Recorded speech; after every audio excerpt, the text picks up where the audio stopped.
الحمدللہ رب العالمین والصلاة والسلام علی حبیبہ محمد وآلہ وصحبہ اجمعین اما بعد فاعوذ باللہ من الشیطان الرجیم بسم اللہ الرحمن الرحیم ولما برزوا لجالوت وجنودہ قالوا ربنا افرغ علینا صبرا وثبت اقدامنا وانصرنا علی القوم الکافرین اللهم سبحانك لا علم لنا إلا ما علمتنا إنك أنت العليم الحكيم مولا يا صل وسلم دائما أبدا على حبيبك من زانت به الأسر معزز سامعین کرام، السلام علیکم ورحمۃ اللہ وبرکاتہ۔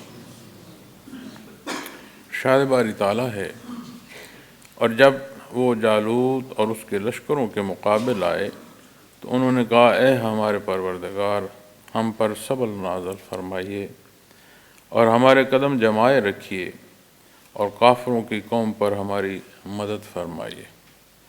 بنی اسرائیل کے واقعات میں سے یہ ایک واقعہ ہے جسے قرآن کریم نے بیان فرمایا۔ قرآن کریم جہاں اقوام سابقہ کے واقعات بیان فرماتا ہے، وہیں اصول و ضوابط جو ہیں وہ نصیب ہوتے ہیں کہ سابقہ قوموں نے کن حالات میں کیسی راہ کا انتخاب کیا اور کیسے نتائج پائے۔ تو یہ وہ موقع ہے کہ جب حضرت طالوت کے ساتھ آپ کی قوم میدان کارزار میں جالوت کے مقابل ہوئی، اور اس روانگی پر کچھ حصے ایسے آئے پیش کہ جس میں 3 درجے ملتے ہیں، اور یہ جو آیا کریمہ پڑھنے کا شرف نصیب ہوا ہے، یہ عین میدان کارزار میں روبرو دشمن کے روبرو جب صف آ رہا ہے تو اللہ کریم کے حضور یہ دعا کی گئی۔ اب اسے غور فرمائیں کہ فرمایا گیا ہے قالوا ربنا، اے ہمارے پروردگار۔ اب اللہ کریم ہر شے کا پالن ہار ہے، اس میں کوئی دوسری رائے نہیں۔ الحمدللہ رب العالمین، تمام جہانوں کا پروردگار ہے، پالن ہار ہے، ہر ایک کی ہر لحظے ہر ضرورت پوری فرماتا ہے۔ یہ ایک بات ہے جو حقیقت ہے۔ اس حقیقت سے آشنا ہونا یہ اور بات ہے، یہ نصیب ہو تو وہ پہلی بات کی بھی سمجھ آتی ہے۔ تو جنہیں یہ کیفیت اور حال نصیب ہو رہا ہے کہ انہیں اللہ کے حضور یہ دعا کرنی نصیب ہو رہی ہے کہ ربنا، یعنی ہماری ساری احتیاج کا مداوا اللہ کریم کے حضور ہے۔ اللہ نے فرمانا، مانتے تو کسی نہ کسی انداز سے کافر بھی ہیں، مشرک تو مان کے ساتھ شریک کرتے ہیں، کافر بھی مجبور ہیں کہ کوئی ایک طاقت مانی جائے جس سے ہر طرف عطا ہو اور جو محتاج نہ ہو، وگرنہ تو یہ نظم پورا نہیں نہ ہوتا کہ فلاں پیدا ہوا، اس کو کس نے پیدا کیا، اس کو کس نے پیدا کیا۔ تو وہ بات ان کی سمجھ سے باہر ہوتی ہے۔ اپنی مرضی کو وہ اختیار کرتے ہوئے، اپنی خواہشات کو، شیطنت کو، اپنی جو ذات ہے، بے شمار پہلوؤں کو وہ دیکھتے ہوئے ایسے انداز پر چلتے ہیں جو ضد اور عناد کا ہوتا ہے۔ لیکن انسان کے اندر، حضرت انسان کے اندر تخلیقی طور پر اللہ کریم نے یہ حال اور کیفیت پیدا فرمائی ہے کہ حق و باطل کی پہچان کر سکتا ہے۔ اب جب باطل کی طرف جاتا ہے تو اس میں کہاں کیسا اس نے فیصلہ کیا، کیا لالچ اس نے کیا، کیا چاہ، کس ضد میں رہا، یہ بے شمار باتیں اور بے شمار پہلو ہو سکتی ہیں۔ لیکن بنیادی طور پر ہر پیدا ہونے والا بچہ جو ہے، اس کے اندر یہ کیفیت اور حال موجود ہوتا ہے تخلیقی طور پر کہ وہ حق کو پہچان سکے، عمل کر سکے۔ تو یہاں جب بات آتی ہے ربنا، اے ہمارے رب، تو وہ تو ہر شے کا رب ہے۔ چاہے کوئی جتنا بھی انکار کر لے، ایک موقع ایسا آئے گا کہ منکر بھی مانے گا، لیکن تب فرصت ختم ہو چکی ہوگی، تب موقع حساب کتاب کا ہوگا۔ جنہیں اس دار فانی میں یہ کیفیت اور حال نصیب ہو رہا ہے کہ یہ سمجھ آ رہی ہے ربنا، اور عین اس وقت جب موت سر پر منڈلا رہی ہے اور ایک بے شمار طاقت کا حامل لشکر مقابل ہے، جس کے سامنے ظاہری اسباب میں بھی قسم پرسی ہے، اس حال اور اس کیفیت میں یہ جو نصیب ہو رہی ہے نا کہ کہاں احتیاج پوری ہونی ہے، وہ جو بندگی کی کیفیت اور حال نصیب ہو رہا ہے کہ عین اس موقع پر بھی ربنا افرغ علینا صبر، اے رب العالمین ہم پر صبر نازل فرمائیے۔ اس سے پیشتر آیا کریمہ کو آپ دیکھیں، واللہ مع الصابرین، کہ اللہ کا ساتھ کسے نصیب ہوتا ہے؟ جو صبر کرتا ہے، صابر۔ صابر ہونا وہ وصف ہے جس سے معیت باری تعالیٰ نصیب ہوتی ہے، کہ یہ وصف ہو، یعنی ایمان ہو، بنیاد ہو، ایمان ہو، پھر وہ اپنے آپ کو حق پر جمائے رکھے، روک لے، صابر ہو، تو ایسی کیفیت اور حال پر اللہ کریم کی معیت نصیب ہوتی ہے۔ اور یہ وصف کوئی بھی حاصل کر سکتا ہے، اس لیے کہ اس وصف کے لیے جو اللہ کریم نے دار دنیا اور اس دار الابتلاء میں امتحان رکھا ہے کہ کس راہ کا انتخاب کرتا ہے، یہ ضرورت ہوتی ہے۔ تو جب اس صبر مانگ رہے ہیں تو وہاں فرمایا جا رہا ہے اللہ صبر کرنے والوں کے ساتھ ہے۔ وہاں دیکھیں تو اگر غلطی کو یا خطا کوئی کھائے تو وہ کہے گا کہ صبر جسے فرمایا جا رہا ہے اسی کے اختیار میں ہے، اور یہ ایسی کیفیت اور حال ہے، اس سے معیت باری تعالیٰ نصیب ہو رہی۔ جنہیں یہ کیفیت کہ ربنا، اس کیفیت تک پہنچے، وہ یہ بھی مان رہے ہیں کہ یہ صبر کی عطا بھی اللہ ہی کی طرف سے ہے، اس میں بھی کمال ذاتی نہیں، ذات باری تعالیٰ کا ہے۔ تو صبر نازل فرمائیے، وثبت اقدامنا، اور ہمارے قدم جمائے رکھیے، یعنی ایسا صبر نصیب ہو، کامل ہو کہ ہم ڈٹ جائیں، اس باطل کے مقابل ہم ایسے کھڑے ہوں کہ ہمارے قدم ڈگمگائیں نہیں۔ وانصرنا علی القوم الکافرین، اور کافروں کی قوم پر ہماری مدد فرمائیے۔ صبر بھی اللہ تعالیٰ فرما رہے ہیں، وہاں کا قیام بھی اللہ تعالیٰ فرما رہے ہیں، اور جب بات فتح کی آ رہی ہے تو بھی اللہ کی طرف سے ہے۔ اب ان تینوں حصوں کو جمع فرمائیں، کہیں دعا کرنے والے کی ذات سامنے نہیں آئے گی، ہر پہلو سے ایک ہی ذات سامنے آئے گی، اور وہ اللہ جل شانہ کی۔ ایسی کیفیت ایمان کیسے نصیب ہوگا؟ تو یہ حضرت طالوت کے جو واقعہ ہے، اس سے اگر آپ پچھلے حصے میں آئیں تو یہاں یہ فرمایا گیا نا، جب وہ لشکر لے کر نکلے تو قوم عمالقہ نے بے شمار تباہی مچائی، لیکن جب یہ قوم مقابلے کے لیے نکلی تب جو حکمران تھا وہ اس کا نام جالوت تھا، اور جو ابتدان جس نے حملہ کیا تھا بخت نصر، وہ پہلا بادشاہ جس نے حملہ کیا تھا، لیکن جب یہ قوم اکٹھی ہوئی اور واپس مقابلے کے لیے کھڑی ہوئی تو اس وقت جو حکمران تھا اس کا نام جالوت تھا۔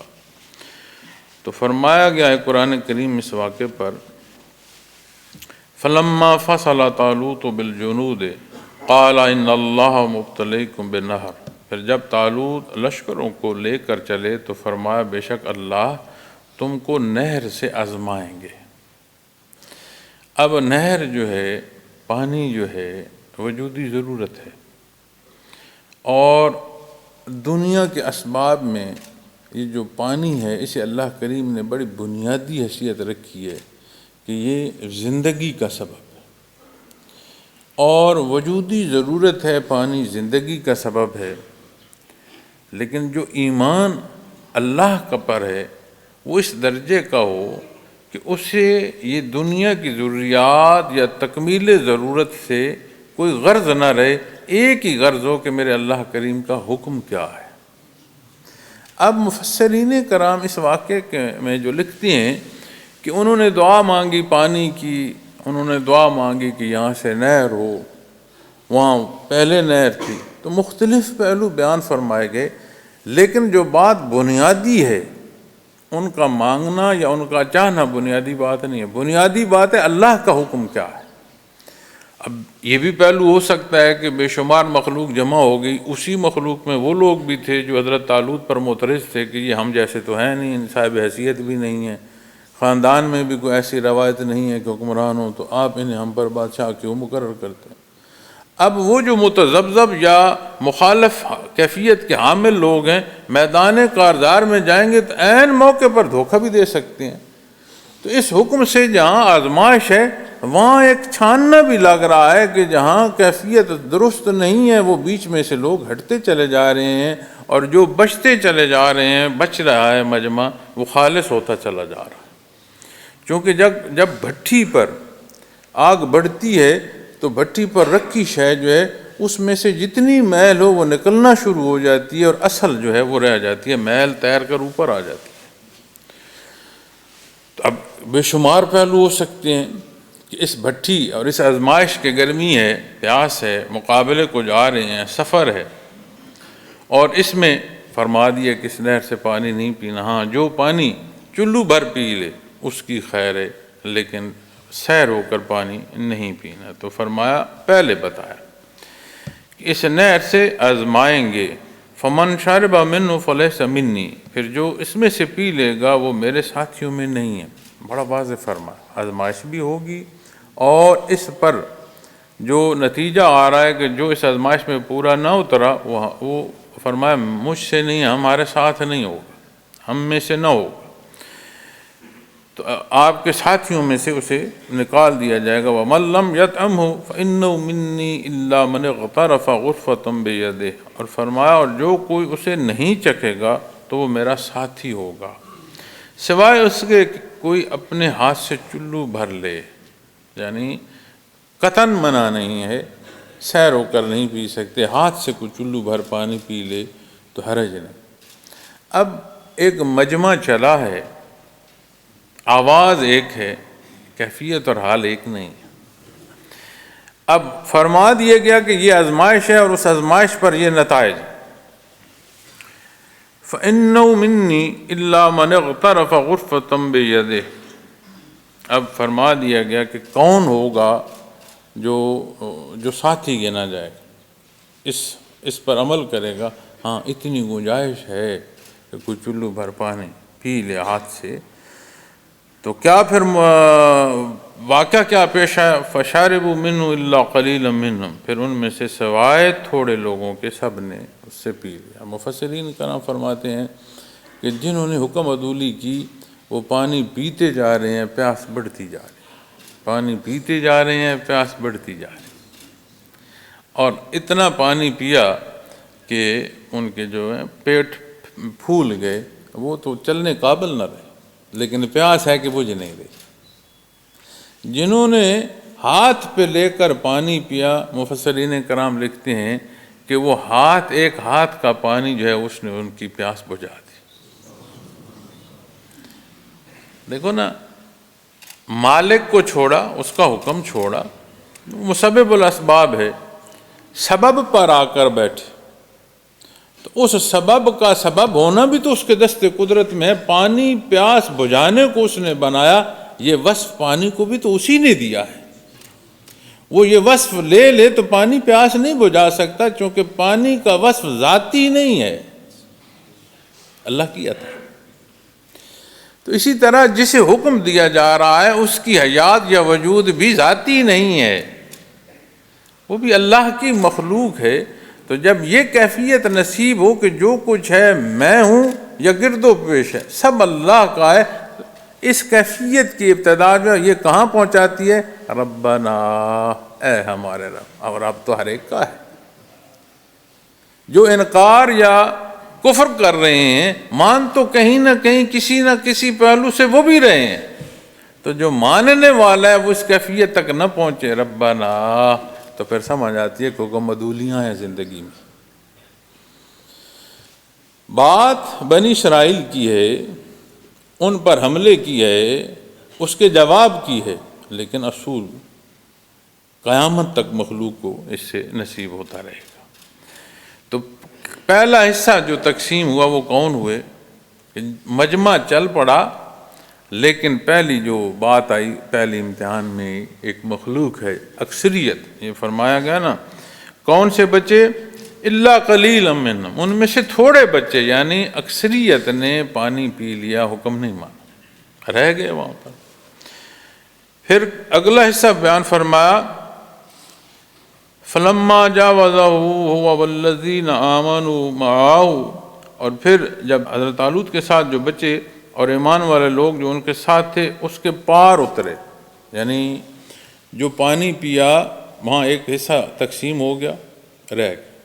جنہوں نے نہیں پیا یا ہاتھ سے لے کر پیا، یعنی تعمیل حکم کی، وہ پھر اس نہر میں اترے اور پار پہنچے، چونکہ میدان پار تھا، مقابلہ پار ہونا تھا۔ اب جب پار پہنچے تو پھر دوسرا معاملہ پیش آیا،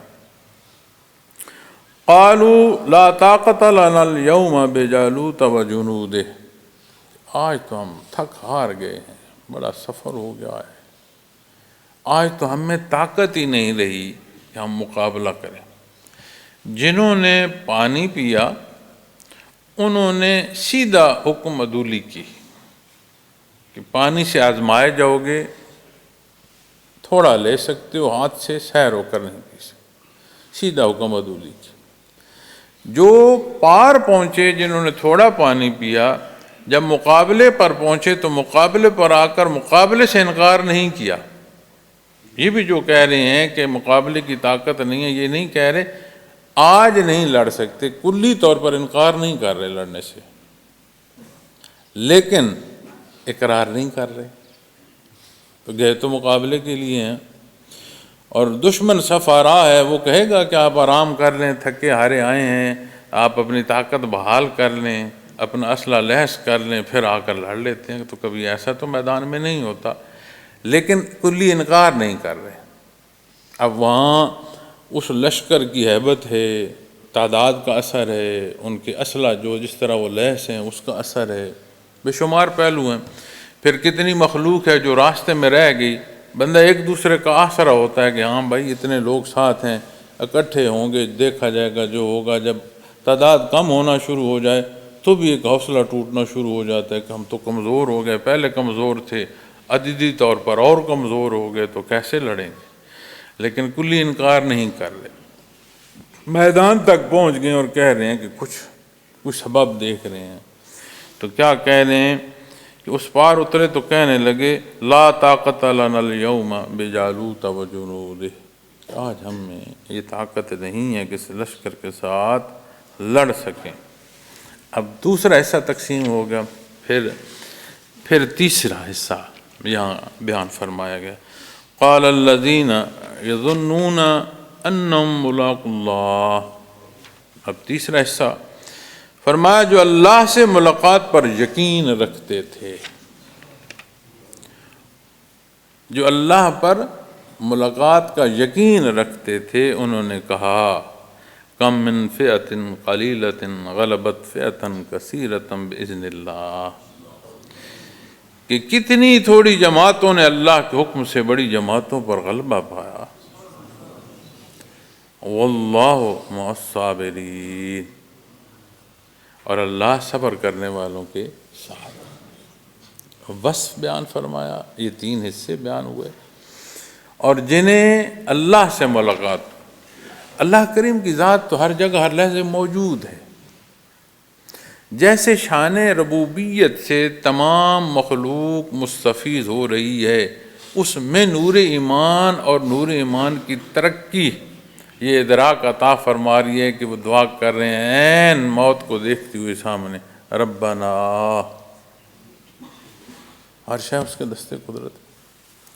اسی طرح جب بات آئی یقین کی ملاقات، اللہ کی ذات تو ہر جگہ ہر لحظے موجود ہے، اس کی ذات سے تو کوئی شے بعید نہیں، لیکن ایمان ہے کہ وہ یہ دکھا رہا ہے کہ اس سے وہ ملاقات بھی جو آج اس کے روبرو اعمال اختیار کیے جا رہے ہیں، یہی اعمال بھی ہوں گے، ہم ہوں گے، اور اس کے حضور پیش ہو کر اس کی جواب دہی بھی تو ہوگی۔ تو اس سے ملاقات آج اگر اس کے حکم پر یہاں شہید ہو جاتے ہیں تو بھی اس سے ملاقات ہے، اور اگر آج یہاں سے غازی ہو کر چلے جاتے ہیں تو بھی آخر اس کے حضور پیش ہونا ہے۔ تو ایمان بالآخرہ دنیا کے اعمال پر کس درجے کا اثر پیدا کرتا ہے، آپ غور فرمائیں۔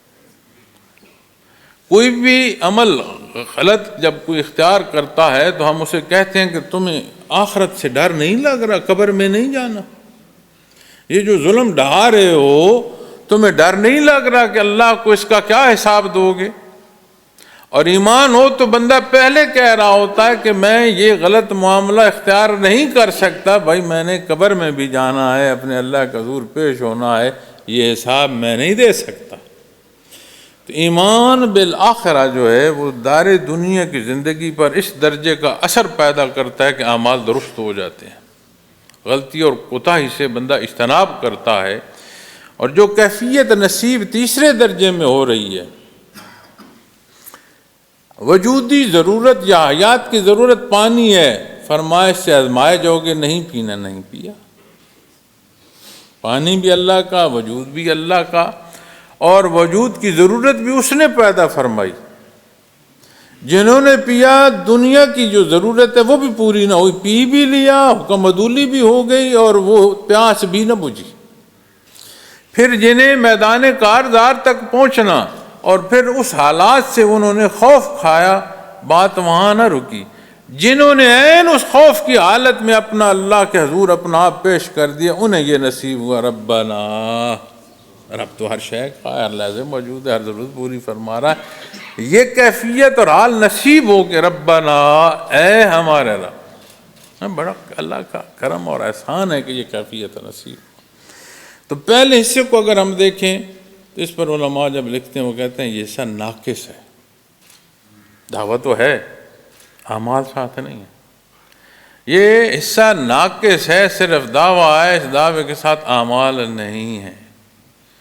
تو آج ہم معاشرے میں جب دیکھتے ہیں کہ مسلمان رسوا ہو رہے ہیں تو سمجھ نہیں آتی کہ دعویٰ ہے اور ساتھ شہادت اعمال کی نہیں ہے۔ تو جب حصے ناقص کا بندہ شریک ہوگا تو پھر دنیا کی عزتیں بھی اس کے لیے کہاں ہوں گی؟ عزت و ذلت کا مالک تو اللہ رب العالمین ہے۔ وَتُعِزُّ مَن تَشَاءُ وَتُذِلُّ مَن تَشَاءُ۔ آج ذلت کو دیکھ کر دعوے ایمانی والا اگر یہ کہے کہ جی مسلمان ہو کر تو ہمارے حال یہ ہیں، تو اسے یہ کہنے کی بجائے یہ دیکھنے کی ضرورت ہے کہ کیا میرا دعویٰ جو ہے اس کے ساتھ صداقت میں کوئی شہادت بھی ہے اس کے ساتھ، یا میں تو نہر کے حکم پر ہی رہ گیا ہوں اور پانی پیے جا رہا ہوں، پیاس ہے کہ بجھ نہیں رہی۔ پھر دوسرا حصہ جو ہے جنہیں اس سے اگلا حصہ نصیب ہوا، کامل ایمان، کہ وہ جو تکمیل ہے وہ انہیں میدان کارزار تک تو پہنچا دی، لیکن پھر اس سے اگلا حصہ جو کھڑے ہوئے وہ کامل سے پھر اگلا درجہ ہے اکمل، یعنی جنہیں مضبوط ایمان نصیب ہوا، انہوں نے پرواہ نہیں کی کہ بات زندگی کی ہے یا بات موت کی ہے، بات ایک ہی دیکھی کہ حکم کیا ہے۔ پھر انہیں نصیب ہوئی یہ حال اور کیفیت، عین اپنے جان ہتھیلی پر رکھی ہے اور کیفیت نصیب ہو رہی ہے، ربنا، اے ہمارے رب۔ تو ہر شے اس کے دست قدرت میں ہے، اور عین اس کیفیت اور حال میں کہ موت سامنے نظر آ رہی ہے، تو اس نظر آتی موت میں بھی وہ ایسے حال میں ہیں کہ وہ اپنے اللہ سے شرف ہم کلامی ایسی نصیب ہے، ربنا۔ تو تلاوت تو ہم سب کر رہے ہیں، اور مجھ جیسے کم علم سے کثیر تعداد بہتر ادا کرتے ہیں الفاظ، جو ادائیگی ہے عربی کی، ابھی ہمارے سامنے ہمارے بچے نے تلاوت کی ہے، تو وہ جو ادائیگی ہے الفاظ کی، ہر زبان کے ایک اپنا انداز ہوتا ہے، تو اس ادائیگی میں بھی اگر ہم دیکھیں تو ہم جیسے لوگ تو دیکھ کر پڑھنے میں بھی کمزور ہیں، لیکن یہ کیفیت اور بات ہے۔ تو ہم سارے یہاں سے گزرتے ہیں تلاوت کرتے ہوئے، تو جب تلاوت کرتے ہو تو یہ تلاوت میں آیا کریمہ نہیں آتی قالوا ربنا افرغ علینا صبرا وثبت اقدامنا وانصرنا علی القوم الکافرین، سارے ہم پڑھ رہے ہوتے، تو وہ کیفیت کہاں ہے؟ ربنا، اے ہمارے رب۔ تلاوت قرآن کریم کے بعد قرآن کریم بند کیا، پھر دنیا کے امور میں جب نکلا تو پھر یہ سمجھا کہ اب اس دنیا کو میں نے اپنی قوت بازو سے چلانا ہے، اپنے حال، اپنے معاملات، اپنی کیفیت اندازہ کریں تو بات سمجھ آ جائے گی۔ اس تلاوت کے بعد پھر ہمارا ماجرا وہیں نہر پر ختم ہو جائے تو پھر کیا ہم نے پایا؟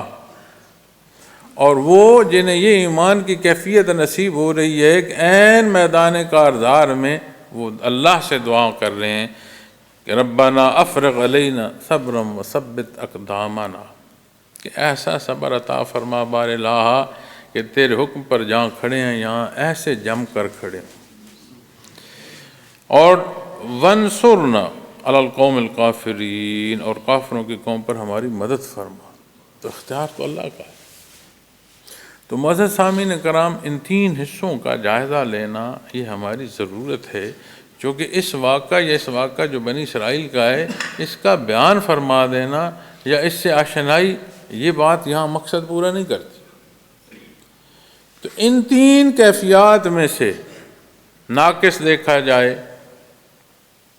یا ناقص سے جو کامل اور اکمل تک کی بات دیکھی جائے، تو اس میں نیت سے عمل تک کا دخل ہے۔ ہم یہ چیزیں دیکھتے ہیں، ہم ان چیزوں پر تبصرہ کرتے ہیں، لیکن دوسرے کے لیے، پورے معاشرے میں اگر کہیں ان حصوں پر کلام ہے تو وہ دوسرے کے لیے ہے، مخاطب دوسرا ہے، اعلیٰ مخاطب ذات ہو تو پھر معاملہ حل ہو جائے، مسائل حل ہو جائے۔ تو جب ہم اس نزاکت کو نہیں دیکھیں گے، نہیں سمجھیں گے، تو پھر وقت تو گزر رہا ہے، پھر اس گزرتے وقت کے ساتھ جو سمجھ رہا ہے کہ اللہ کے حضور پیش ہونا ہے اور جو نہیں سمجھ رہا، کیا دونوں نے پیش ہونا ہے کہ نہیں ہونا؟ تو زبانی ماننے سے اس ماننے کی صداقت اس درجے کی نصیب ہو کہ عمل چاہ کر ثابت کر رہا ہو کہ ہاں یہ اللہ کے ماننے والے۔ سب سے اعلیٰ تبلیغ دین اسلام کی عملی زندگی ہے۔ اب جب اعمال کو دیکھیں گے، ہر عمل پر، وہ امور دنیا سے متعلق ہو، وہ امور عبادات سے متعلق ہو، کوئی پہلو ہو، بندے مومن کی دنیا بھی دین ہے، یہ حدیث شریف میں آتا ہے، اس لیے کہ وہ اللہ کے لیے اور اللہ کے حکم کے تحت عمل کر رہا ہوتا ہے، اس کی کوئی شے، کوئی معاملہ زندگی کا جو ہے وہ بے دینی میں نہیں جاتا، دینداری میں جاتا ہے، بھلے امور زندگی عمومی امور زندگی ہی ہوں۔ تو جب اس کیفیت اور حال کو دیکھو گے تو یہ بات سمجھ آتی ہے کہ عبادت کا نصیب ہونا جہاں اجر اور ثواب کا سبب ہے، وہاں مزید ورع اور تقوی کا جو سبب بنتا ہے کہ اس سے ورع اور تقوی مزید نصیب ہوتا ہے۔ جو انہوں نے قدم بڑھایا انہیں نصیب ہوا اس پانی سے، آزمائش سے گزرنا، انہیں نصیب ہوا میدان کارزار میں اپنے پاؤں پر مضبوط کھڑا ہونا، انہیں نصیب ہوا کہ اپنا آپ اللہ کے سپرد کرنا کہ یا اللہ تیری ہی طرف سے مدد ہے، تو ہی ہمیں صبر دے، تو ہی ہمیں فتح دے، اور اس سارے مقابلے میں انہوں نے اللہ کی کریم کی طرف دیکھا۔ آج ہم جب جائزہ لیتے ہیں تو ہم مشرق و مغرب دیکھتے ہیں، ہم جدت کو دیکھتے ہیں اور اپنے حالات کو اس نہج اور اس پہلو سے نہیں پرکھتے کہ سبب کیا ہے۔ اللہ کریم یہ نزاکت نصیب فرمائے کہ یہ باتیں سمجھ آئیں، چونکہ قرآن کریم حل ہے، اللہ کی رحمت ہے، اور ہر معاملے اور ہر سوال کا حل ہے، اس میں جواب موجود۔ ہم تلاوت کر رہے ہیں لیکن قرآن کریم کو ہم پہچان نہیں رہے۔ ہم تلاوت کر رہے ہیں لیکن ہم قرآن کریم کے احکامات پر عمل نہیں کر رہے۔ ہم تلاوت کر رہے ہیں، قرآن کریم سے اصول پڑھ رہے ہیں، لیکن ان اصولوں پر خود قائم نہیں ہو رہے۔ تو پھر یہ حالات ہیں جس میں سے آج ہم گزر رہے ہیں، جن حالات سے آج ہم دو چار ہیں، اس کا سبب یہی بے عملی ہے۔ یہ جس دنیا کو لے کر ہم چل رہے ہیں، بھاگ رہے ہیں، دیکھ رہے ہیں، اس کی حقیقت کیا ہے؟ کل من علیہا فان، کخ نہیں بچنا، کوئی شے نہیں بچے گی۔ وَيَبْقَى وَجْهُ رَبِّكَ ذُو الْجَلَالِ وَالْإِكْرَامِ، قائم بذات صرف اللہ کی ہے۔ تو آج اپنی زندگی کا جائزہ لیں، پھر جائزہ لیں، پھر جائزہ لیں، اور اس اپنی جانچ پڑتال کے عمل کو نہ روکیں۔ عبادات کی ادائیگی ہے، نصیب ہے الحمدللہ، پھر بھی جانچ پڑتال جاری رکھیں۔ ایسا نہ ہو کہ یہ سجدے میں اپنی انا کو کر رہا ہوں کہ مجھ جیسا کوئی بزرگ اور عبادت گزار کوئی نہیں۔ محتاط رہیں، اپنے اللہ کے سپرد رکھیں، اپنی ذمہ داریاں احسن ادا کریں۔ یہی گھر جن میں ہم رہتے ہیں، یہی جو عزیز داری رشتہ داری ہے، اللہ نے عطا فرمائی ہے، اور دار دنیا کا اصول ہے کہ کوئی شے ہمیشہ رہتی ہے۔ کل من علیہا فان، ہر شے کو فنا ہے۔ تو دنیا کی نسبت دیکھو گے تو ہر شے گامزن ہے اپنے اختتام کو۔ ہم تو کہتے ہیں نا جی وقت گزر رہا ہے، بات چل رہی ہے، حالات جو ہیں آ رہے ہیں اور معاملہ جو ہے وہ چل رہا ہے، نہیں، ہر شے اپنے اختتام کی طرف گامزن ہے۔ کل من علیہا فان، اس اختتام کے رستے پر اپنے معاملات کو سمیٹنا ہم نے نہیں ہے تو کس نے سمیٹنا؟ آج اگر میں اپنی ذات کو دیکھوں تو ہر ایک کے لیے ماں باپ کا رشتہ جو ہے وہ بڑا پیارا رشتہ ہے، اللہ کی عطا ہے۔ حضرت جی رحمۃ اللہ تعالیٰ علیہ دار دنیا سے پردہ فرما گئے، پھر ایک شوق، جب بھی ان کی یاد محسوس ہو تو پھر امن جی کے پاس چلے گئے، بیٹھے باتیں کی۔ تو گزشتہ مہینے ان کا بھی وصال ہو گیا۔ تو دنیا کی زندگی کو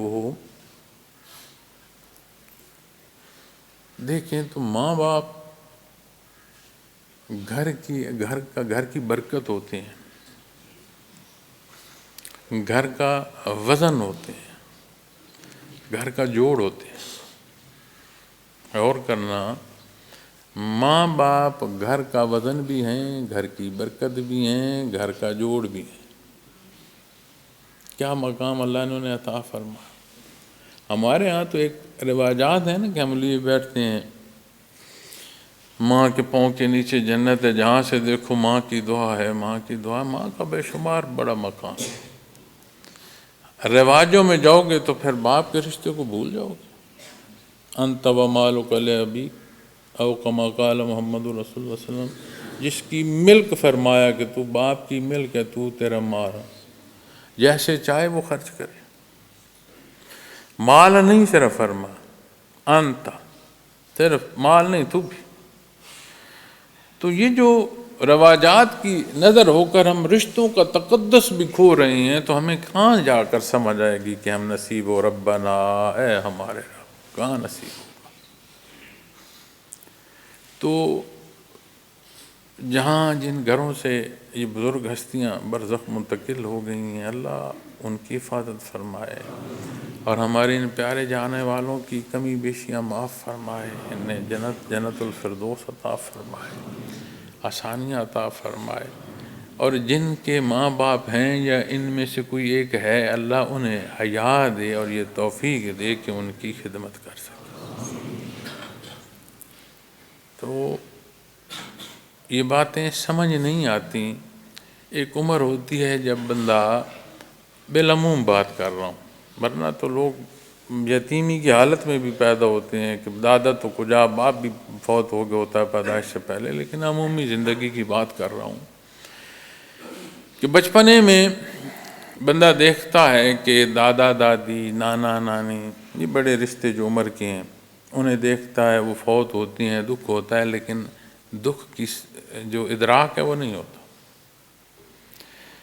پھر جب بندہ خود اس عمر پر پہنچتا ہے جہاں ماں باپ تھے، تو پھر جب اپنے ماں باپ فوت ہوتے ہیں تو پھر سمجھ آتی ہے کہ یہ جہاں سے نانا نانی اور دادا دادی دیکھ رہا تھا، وہاں ماں باپ کا رشتہ جو ہے اس کی نزاکت کہاں پہنچتی۔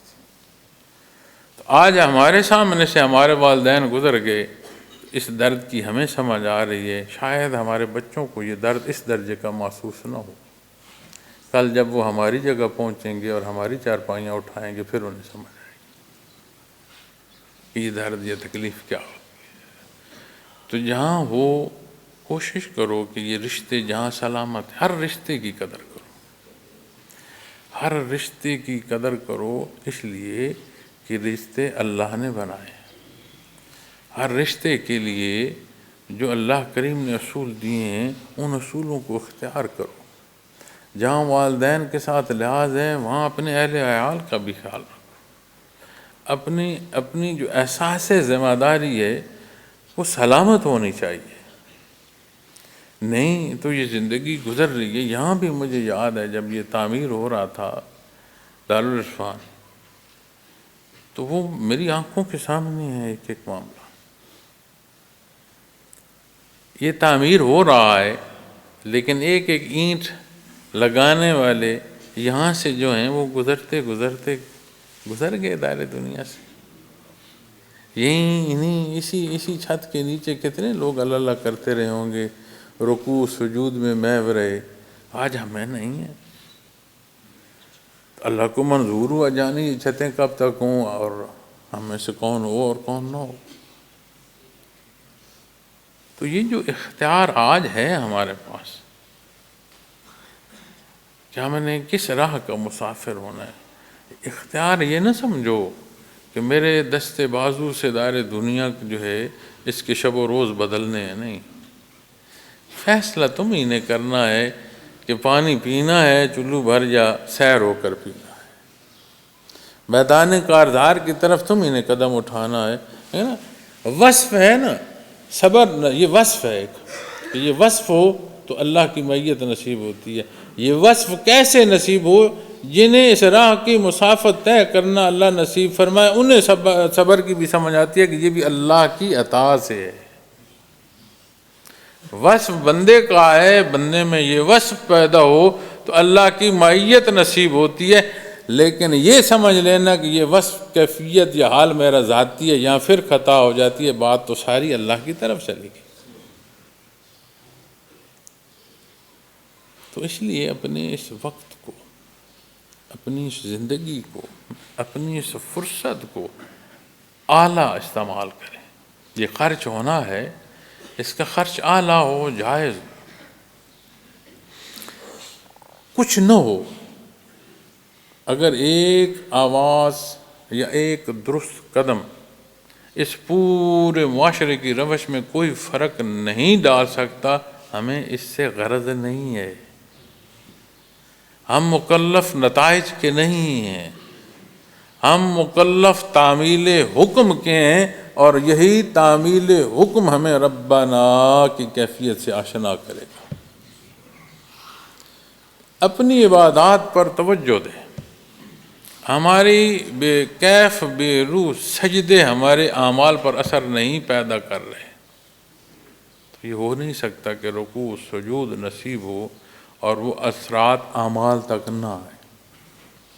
اس کی ادائیگی کے بعد اعمال درست نہیں ہو رہے تو پھر دیکھنے کی ضرورت ہے کہ اس ادائیگی میں کہاں کہاں فرق ہم کر رہے ہیں۔ سارے جہان کا کاروبار ہم رکوع سجود میں طے کرتے ہیں، غور فرما۔ فجر کی ادائیگی یا ابھی ظہر کی ادائیگی آئے گی، خیال کر لیجئے گا کہ کتنا وقت نماز میں رہے اور کتنا وقت دار دنیا کے معاملات میں رہے، عین رکوع سجود میں متوجہ اللہ نہیں ہے۔ تو یہ بے کیف نماز اور بے روح عبادت، اس کے اثرات کیسے ہوں؟ اسی لیے میں اکثر پوچھتا ہوں، آتے ہیں دن میں جب لوگ ملنے تو بلا تفریق پوچھتا ہوں، اور یہ مجھے نہیں سمجھ آتی کب کس سے پوچھ لوں، ارادتاً نہیں پوچھتا، لیکن یہ پوچھ لیتا ہوں کہ نماز کتنی پڑھتے ہو؟ کتنے دفعہ کا سوال جہاں میں نے کیا ہے اس میں سے شاید کوئی ایک آدھ بندہ ہو جس سے مجھے تشفی ہوئی ہو کہ ہاں یہ کہہ رہا ہے کہ میں نماز پڑھتا ہوں۔ کیا سبب؟ جب اس رشتے کو ہم نہیں نہ جان پائیں گے جو بندے کا اپنے اللہ سے ہے، تو باقی رشتوں کی پہچان کیسے کر پائیں گے؟ تو دنیا کی روش یا ڈگر جو ہے، جیسا راہ انتخاب کر کے مخلوق چل رہی ہے ویسے نتائج پائے گی۔ آج آپ اپنے حالات دیکھتے ہیں، یقین مانے دل دکھتا ہے۔ ہر شے ہے اور ہر شے کے لیے ہم محتاج ہیں۔ عدد میں مخلوق ہے، بندہ کوئی نہیں، تعداد ہے، بندہ کوئی نہیں، مسلمان ہیں، بندے مومن نہیں ملتا۔ تو دعویٰ ہے، کہیں سارا ہمارا دعویٰ وہ نہر پر پانی والا ہی تو نہیں رہ گیا۔ تو جو اختیار ہے، جتنا اختیار ہے، معزز سامعین کرام، اپنے اس اختیار کو بروئے کار لائیں، اپنے اللہ سے مدد مانگیں، اپنی ذمہ داریاں آسان ادا کریں، چلتا پھرتا تبلیغ کا نمونہ ہوں بحیثیت مسلمان۔ آپ کاروباری حیات میں بھی ہوں گے، آپ زمینداری میں بھی ہوں گے، آپ ملازمتوں میں بھی ہوں گے، زندگی کے ہر بحر سے ہیں، ہر حیثیت سے ہیں، تو جہاں ہیں وہاں سمجھ آئے کہ اللہ جل شانہ کا حکم ماننے والا ہے، آپ صلی اللہ علیہ وسلم کا امتی ہے، اسے ذات یا دنیا عزیز نہیں ہے، اللہ اور اس کے حبیب صلی اللہ علیہ وسلم کا حکم عزیز ہے۔ اس کیفیت سے رہیں کہ اپنے اللہ کے روبرو ہونا ہے، اس کے روبرو وہ شاہد ہے اس کے روبرو، اور اس کے روبرو پیش ہونا ہے۔ تو ہیں روبرو، موقع ہے عمل کا، پیش ہونا ہے، کتاب بند ہوگی، اپنی کتاب اٹھائی ہو، کس ہاتھ میں ہے؟ سیدھے ہاتھ میں، الٹے ہاتھ میں؟ تو قرآن کریم فیصلے فرما رہا ہے، تفریق حق و باطل کی قرآن کریم یہی فرما دیتا ہے۔ جیسے انہیں بتایا گیا نا کہ اس نہر سے آزمائے جاؤ گے، کوئی زندگی کا بحر مجھے بتاؤ جس سے قرآن کریم ہمیں آگاہ نہیں فرما رہا۔ ہمیں تو زندگی کی ہر نہر سے آگاہ کر دیا گیا کہ کیسے گزرنا ہے اور کیا کرنا ہے۔ رائے ہدایت اللہ کی رحمت ہے یہ کلام۔ تو حدیث شریف میں آتا ہے کہ آخر وقت میں علم جو ہے وہ اٹھ جائے گا۔ تو آپ صلی اللہ علیہ وسلم کے حضور عرض کی گئی کہ یا رسول اللہ صلی اللہ علیہ وسلم، جب قرآن موجود ہوگا تو علم کیسے اٹھے گا؟ تو مفہوم عالی ہے، آپ نے فرمایا کہ تورات اور انجیل کی تلاوت کرنے والے اس پر عمل چھوڑ بیٹھے ہیں، تو ان کے حال دیکھو۔ ایسے ہی جب امت قرآن کی تلاوت تو کرے گی، اس کے احکامات نہیں مانیں گی، تو پھر علم اٹھ جائے گا۔ علم اٹھ جائے تو پھر جہالت ہوتی ہے، جہالت کا حصول تعمیر نہیں، تخریب ہوتی ہے۔ پھر دنیا کی زندگی میں ایک اور پہلو ہے، دن ہے نا تو رات آ جائے گی، بادل ہیں تو بادل چھٹ جائیں گے، صحت ہے تو بیماری ہے، ایک توازن ہے اس دنیا میں۔ جب یہ توازن بگڑے گا نا تو پھر دنیا قائم نہیں رہے گی۔ تو اگر آج دنیا کی زندگی یا نظم چل رہا ہے تو اس میں نور ایمان کی برکت ہے۔ تو ان جماعتوں میں سے تباہی والی جماعت میں جانا یا اس ایمان والی جماعت میں جانا، یہ اختیار مجھ سمیت ہم سب کے پاس ہے۔ اللہ اس انتخاب میں یہ حق انتخاب کرنے کی توفیق عطا فرمائے کہ اللہ والوں کی طرف ہم جائیں، ایمان کی طرف ہم جائیں، اللہ کریم کی رضا اور اس کے حکم کی طرف ہم جائیں۔ امتی کا شرف ہے تو امتی کا شرف اعمال تک نصیب ہو، تاکہ روز معاشر آپ صلی اللہ علیہ وسلم کی امتی کی جو عدد میں تمام امتوں سے بڑی صفیں ہوں گی، ان صفوں میں کھڑا ہونا نصیب ہو۔